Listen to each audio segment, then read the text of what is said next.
இந்தியாவின் பாரம்பரியம் மற்றும் வளம் குறித்த சிறப்புகளை உலக மக்கள் அறிந்து கொள்ள சமூக வலைதளங்கள் மூலம் பரப்ப வேண்டும் என இளைஞர்களுக்கு தமிழக ஆளுநர் RN ரவி அழைப்பு விடுத்துள்ளார்.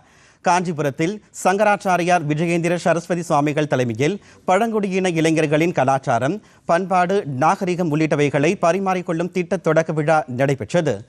ஏனாத்தூரில் உள்ள சங்கரா கல்லூரியில் வருகிற 25ஆம் தேதி வரை நடைபெறும் இந்நிகழ்ச்சியில் 4 மாநிலங்களில் இருந்து 220 பழங்குடியின இளைஞர்கள் கலந்து கொண்டுள்ளனர்.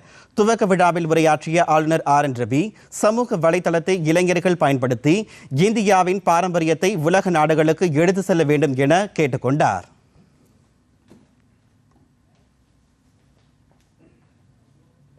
एक ऐसा प्रधानमंत्री आया है जो देश को समझता है, देश के लोगों को समझता है, और ऐसे लोग जो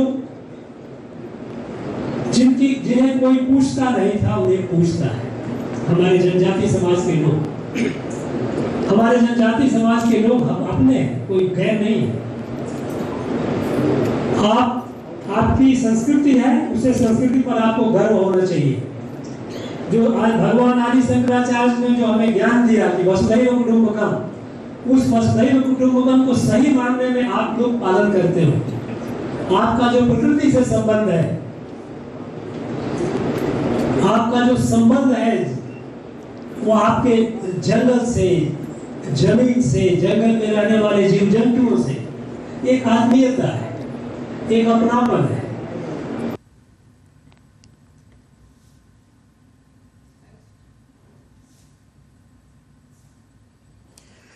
தமிழகத்தில் இருளர் என்றொரு பழங்குடியின மக்கள் இல்லை என்றால் பாம்பு கடி விஷமருந்து கிடைத்திருக்காது என்றும் ஆளுநர் RN ரவி குறிப்பிட்டார்.